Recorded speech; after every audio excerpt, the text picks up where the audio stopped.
ಈ ಫಾಸ್ಟ್ಯಾಗ್ ಬೇರೆ ಬೇರೆ ಕಾರಣಕ್ಕೆಲ್ಲ ಮತ್ತೆ ಪುನಃ ಸಮಸ್ಯೆ ಆದಾಗ ಹಿಂದಿನ ಜಿಲ್ಲಾಧಿಕಾರಿಗಳ ಪ್ರಿಯಾಂಕ ಮೇಡಿಯವರು ಇರ್ಬೋದು, ಇದನ್ನ SP ಅವರು ಎಲ್ಲರೂ ಸಹಕಾರದೊಂದಿಗೆ ನಮಗೆ ಎಲ್ಲ ಜನಪ್ರತಿನಿಧಿಗಳ ಸಹಕಾರದೊಂದಿಗೆ ನಮಗೆ ಸಮಸ್ಯೆಯನ್ನು ಬಗೆಹರಿಸ್ತಾ ಬಂದರು.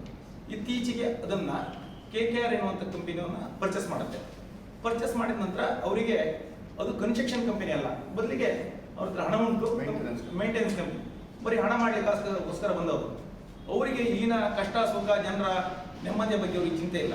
ಅವರು ಹಣ ಇನ್ವೆಸ್ಟ್ ಮಾಡಿದ್ದಾರೆ, ಅದರ ವಾಪಸ್ ಪಡೀಲಿಕ್ಕೆ ಅಂತ ಹೋಗ್ತಾರೆ. ಹಾಗಾಗಿ ಅವರಿಗೆ ಜನರ ಜೀವನದ ಜೊತೆ ಚೆಲಾಡೋದಂದರೆ ಭಾಳ ಏನು ಕಷ್ಟ ಅಂತೇಳಿ ಅನಿಸೋದಿಲ್ಲ. ಹಾಗಾಗಿ ಅವರ ಉದ್ದೇಶಗಳಿರುವುದೇ ಹಣ ಮಾಡುವಂಥದ್ದು. ಅದ್ರ ಮಧ್ಯೆ ಏಕೈಕಿ ಟೋಲನ್ನು ಕಲೆಕ್ಷನ್ ಮಾಡಲಿಕ್ಕೆ ಪ್ರಾರಂಭ ಮಾಡ್ತಾರೆ. ಪ್ರಾರಂಭ ಮಾಡಿದ ಕೂಡಲೇ ನಾವು ಸಾರ್ವಜನಿಕವಾಗಿ ರಾಷ್ಟ್ರೀಯ ಹೆದ್ದಾರಿ ಜಾಗೃತಿ ಸಮಿತಿ ಮತ್ತು ನಮ್ಮ ವಾಹನ ಚಾಲಕ ಮಾರ್ಗ ಸಂಘದವರು ಸಾರ್ವಜನಿಕರು ಒಟ್ಟಾಗಿ ಅಲ್ಲಿ ಪ್ರತಿಭಟನೆ ಕೂತ್ಕೊಳ್ತೇವೆ. ಅದಾಗಿ ನಮ್ಮ ಈಗಿನ ಸಂಸದರಾದ ಕೋಟ ಶ್ರೀನಿವಾಸ ಪೂಜಾರಿ ಸ್ಥಳಕ್ಕೆ ಬರ್ತಾರೆ. ಜಿಲ್ಲಾಧಿಕಾರಿಗಳಿಗೆ, SP ಅವರಿಗೆ, ರಾಷ್ಟ್ರೀಯ ಹೆದ್ದಾರಿಯ PD ಅವರಿಗೆ ಎಲ್ಲರಿಗೂ ಮಾತಾಡಿ ಇದು ಸರ್ಕಾರ ಏನು ಹೈವೇ ಮಾಡುವಾಗ ಕಾನೂನು ಏನಿತ್ತು ಆ ಕಾನೂನನ್ನು ಉಲ್ಲಂಘನೆ ಮಾಡಿ ಇವರು ಟೋಲನ್ನು ಪ್ರಾರಂಭ ಮಾಡಿದ್ದಾರೆ.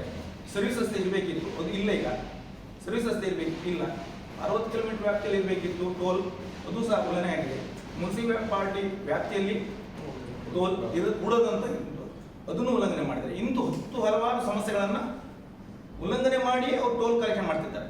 ಇದಕ್ಕೆ ಅವಕಾಶ ಕಾನೂನಲ್ಲಿ ಇಲ್ಲ ಅನ್ನುವಂಥದ್ದನ್ನು ಸ್ಪಷ್ಟವಾಗಿ ಹೇಳಿ 30ನೇ ತಾರೀಕಿನ ದಿವಸ ಜಿಲ್ಲಾಧಿಕಾರಿಗಳ ಕಚೇರಿಯಲ್ಲಿ PD ಅವರು ಸಂಬಂಧಪಟ್ಟವರನ್ನು ಕರೆದು ಮೀಟಿಂಗ್ ಮಾಡಿ ಮುಂದೆ ಟೋಲನ್ನು ಬಗ್ಗೆ ಯೋಚನೆ ಮಾಡುವಂಥ ಒಂದು ನಿರ್ಧಾರವನ್ನು ಅವರು ತಿಳಿಸಿದ್ದಾರೆ. ನಾಳೆ 30ನೇ ತಾರೀಕಿಗೆ ಮೀಟಿಂಗನ್ನು 4 ಗಂಟೆಗೆ ಕರೆದಿದ್ದಾರೆ. ಅದ್ರ ಮಧ್ಯೆ ರಾಷ್ಟ್ರೀಯ ಹೆದ್ದಾರಿ ಜಾಗೃತಿ ಸಮಿತಿ ಯೋಚನೆ ಮಾಡುತ್ತೆ, ಈ ಸರ್ಕಾರಗಳು ಸರ್ಕಾರ ಪ್ರಶ್ನೆಯಲ್ಲಿ ಇರಲಿ ಅಥವಾ ಜಿಲ್ಲಾಡಳಿತ ಇರಲಿ ಅಥವಾ ಯಾರು ಬೇಕಾದರೂ ಇರಲಿ, ನಮ್ಮ ಉದ್ದೇಶ ಇರುವುದಷ್ಟೇ, ಏನು ಕಾನೂನಾತ್ಮಕವಾಗಿ ನಾವು ಉಡುಪಿ ಜಿಲ್ಲೆಯ ಜನರು ಕಾನೂನನ್ನು ಕೈ ತಗೊಂಡು ಯಾವ ಗಲಾಟೆಯನ್ನು ಮಾಡಿದವರಲ್ಲ ಅಥವಾ ಪ್ರತಿಭಟನೆಯನ್ನು ಮಾಡಿದವರಲ್ಲ, ಬೇರೆ ಯಾವ ವಿಷಯಕ್ಕೂ ಹೋದವರು. ನಮ್ಮ ನೆಮ್ಮದಿ ಹಾಳಾದಾಗ ನಮ್ಮ ಮೂಲಭೂತ ಹಕ್ಕಿಗೋಸ್ಕರ ಹೋರಾಟ ಅಷ್ಟೇ. ಹಾಗಾಗಿ ನಾವಿವತ್ತು ಪತ್ರಿಕಾಗೋಷ್ಠಿಯನ್ನು ಕರೆದು ನಾವು KKR ಕಂಪನಿಗೆ ಈ ಸಂದೇಶವನ್ನು ಕೊಟ್ಟಿದ್ದೇವೆ.